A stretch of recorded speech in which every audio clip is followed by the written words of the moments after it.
সবাইকে স্বাগতম নতুন অধ্যায়ে। আমরা চলে আসলাম এই বইয়ের সর্বশেষ লেকচার, সর্বশেষ অধ্যায়, চ্যাপ্টার 11 মহাকর্ষ নিয়ে। মেকানিক্সের এটাই হচ্ছে কি সর্বশেষ অধ্যায়। যদিও আমরা মহাকর্ষের বিষয়গুলো আমরা আগে থেকেই জানি, তো তারপরেও আমরা কি করব, একটু রিক্যাপ করব কি কি আমাদের জানা দরকার অঙ্ক সমাধান করতে। মহাকর্ষ কি, অভিকর্ষ কি, মহাকর্ষের নিউটনের মহাকর্ষ সূত্র, মহাকর্ষের ধ্রুবক এবং অভিকর্ষ ত্বরণ জিওমেট্রি কি পার্থক্য, এই বিষয়গুলো আমরা ছোটোকাল থেকে পড়ে আসতেছি, ক্লাস 8 থেকে পড়ে আসতেছি। তারপরে আমরা ছোট্ট একটু রিক্যাপ করি আর কি। মহাকর্ষ কি, মহাকর্ষ আমরা জানি যে দুটি বস্তু যদি হয়, একটা মনে করো মহাবিশ্বের যে কোনো দুটি বস্তুর ভিতরে যে আকর্ষণ, সেটাই হচ্ছে কি মহাকর্ষ। এখন এই মহাকর্ষের দুটি যে কোনো বস্তুর ভিতর যদি একটা যদি পৃথিবী হয়, আরেকটা যদি অন্য যে কোনো মনে করো মার্স, মঙ্গল গ্রহ, এই যে দুই বস্তুর ভিতর আকর্ষণ, সেটা হচ্ছে কি অভিকর্ষ। বোঝা গেল? অর্থাৎ দুইটা বস্তুর ভিতরে যদি একটা পৃথিবী থাকে, সেটাই হবে কি তার অভিকর্ষ। তাহলে মহাকর্ষ হচ্ছে মহাবিশ্বের যে কোনো দুই বস্তুর ভিতরে যে আকর্ষণটা, সেটা হচ্ছে কি মহাকর্ষ। আর অভিকর্ষ হচ্ছে পৃথিবী এবং অন্য যে কোনো বস্তুর ভিতরে যে আকর্ষণ, সেটা হচ্ছে কি অভিকর্ষ। নিউটনের মহাকর্ষ সূত্র কি বলেছে যে মহাবিশ্বের প্রতিটি বস্তুকণা একে অপরকে কি করে আকর্ষণ করে। এই আকর্ষণ বলের মান বস্তুকণাদ্বয়ের ভরের গুণফলের সমানুপাতিক, দূরত্বের বর্গের ব্যস্তানুপাতিক। মিনিং কিটার দেখো, মহাবিশ্বের যে কোনো দুটি বস্তুকণা, মনে করি এটা বস্তুকণা হচ্ছে M1, এটা কত M2। মহাবিশ্বের যে কোনো দুটি বস্তুকণার ভিতর কি যদি এই বস্তু যদি সেন্টার, এটা কত হয়, এটা C1, এটা C2। তাহলে সংজ্ঞায় বলছে বা থিওরিটি কি বলেছে, মহাবিশ্বের যে কোনো দুটি বস্তুকণাদ্বয়ের আকর্ষণ বলের মান বস্তুকণাদ্বয়ের ভরের গুণফলের সমানুপাতিক। তাহলে ভর যদি M1 হয়, M2, তাহলে কি হবে F সমানুপাতিক M1 M2। তাহলে বস্তুকণাদ্বয়ের ভরের গুণফলের সমানুপাতিক হচ্ছে কি বল। আর কি দূরত্বের বর্গের ব্যস্তানুপাতিক। এই দূরত্বটা যদি কি হয়, দূরত্বটা যদি আর হয়, তাহলে কত হবে F সমানুপাতিক 1 কত আর স্কয়ার। এটাই তো বলেছে। আকর্ষণ বলের কি ভরের সমানুপাতিক দূরত্বের বর্গের ব্যস্তানুপাতিক। বর্গ মানে কি গুণ, ব্যস্ত মানে কি উল্টা আর কি। তাহলে আমরা এখান থেকে কি লিখতে পারি যে F সমানুপাতিক M1 M2 ইন্টু 1/r²। যদি আমরা এগুলো সবাই জানি, তারপরে জাস্ট একটু দেখো, সমানুপাতিকটা যদি উঠাই দিই, তাহলে কত হবে, জি হবে M1 M2 কত হবে r²। এটাই হচ্ছে কি নিউটনের মহাকর্ষ সূত্র, যেখানে যেটা হচ্ছে কি অভিকর্ষ ত্বরণ, একে বিশ্বজনীন ধ্রুবক বলা হয়, যে একটা মান আছে 6.673। আচ্ছা, এখন যেটা ইম্পর্টেন্ট তোমাদের 4 মার্কের জন্য আসে খ বিভাগে, মহাকর্ষ এবং কি মহাকর্ষ ধ্রুবক এবং অভিকর্ষ ত্বরণের ভিতরে কি সম্পর্ক ব্যাখ্যা করো। এটা 4 মার্কের জন্য আসে খ বিভাগে। তাহলে দেখো আমরা কি করব, মহাকর্ষ ধ্রুবক হচ্ছে এই যে জি, এবং অভিকর্ষ ত্বরণ কত হচ্ছে স্মল জি। এই জি এবং জি এর ভিতরে কি আমাদের একটা সম্পর্ক আছে, সেটা আমাদের কি করতে হবে, এখন দেখাইতে হবে। আচ্ছা, এটা আমরা এখন দেখব।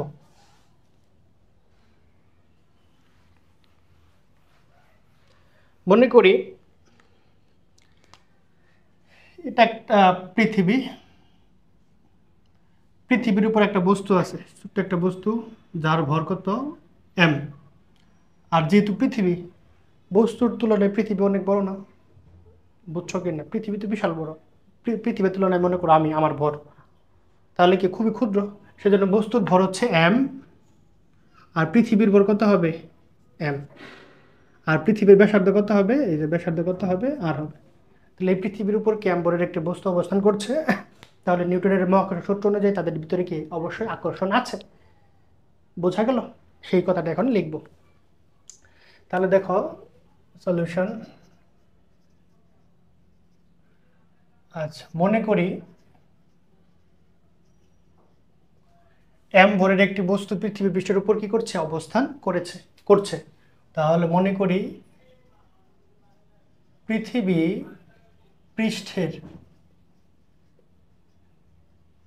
উপর M ভরের একটি বস্তু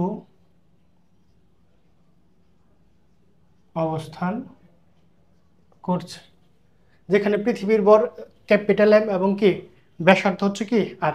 ওকে, আচ্ছা, যেখানে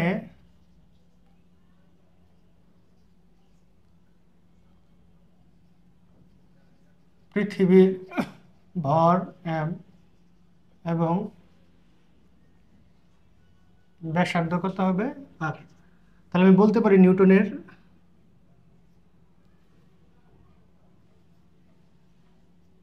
তাহলে নিউটনের এই যে মহাকর্ষ সূত্র অনুসারে কি লিখতে পারি, নিউটনের মহাকর্ষ সূত্রানুসারে পাই কি পাই, আগে কি ছিল, আগে আমরা দেখেছি এফ সমান কত হবে জি ইন্টু m1 m2 বাই কত ছিল আর স্কোয়ার। এখন m1 মানে স্মল এম আর m2 মানে কত হবে ক্যাপিটাল এম। বুঝছো, এই হচ্ছে পার্থক্য। তাহলে আমি বলতে পারি এফ সমান জি এম, এম বাই কত হবে আর স্কোয়ার, ব্যাসার্ধটা কি হবে ক্যাপিটাল হয়ে যাবে। আচ্ছা, এই হচ্ছে আমাদের কি একটা সমীকরণ দাও 1 নং। নিউটনের দ্বিতীয় সূত্রটা অবশ্যই মনে আছে, কি এফ ইকুয়াল টু কত হয় এম এ। তাহলে আমরা বলতে পারি নিউটনের দ্বিতীয় সূত্রানুসারে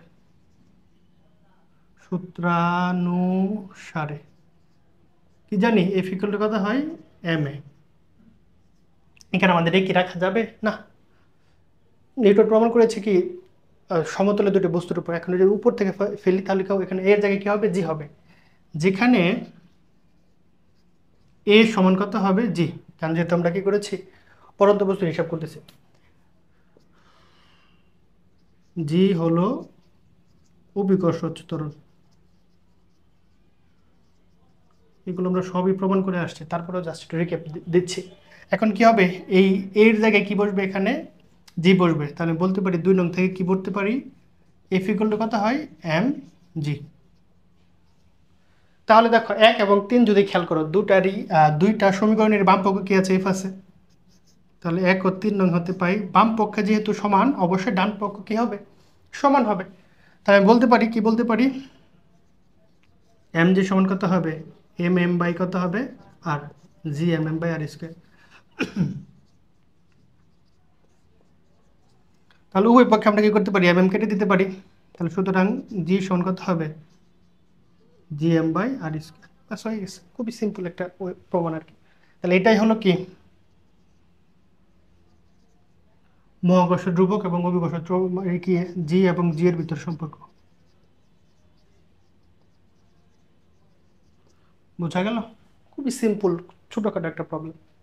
ওকে, এই অধ্যায়ে আমরা 5টা লেকচার আর কি লেকচার শেষ হয়ে যাবে। এটা হচ্ছে প্রথম লেকচার, এবার আরো 4টা লেকচার আমরা আরো বেশ কিছু অঙ্ক সূত্র প্রমাণ করব। দেখা হচ্ছে লেকচার 2-তে।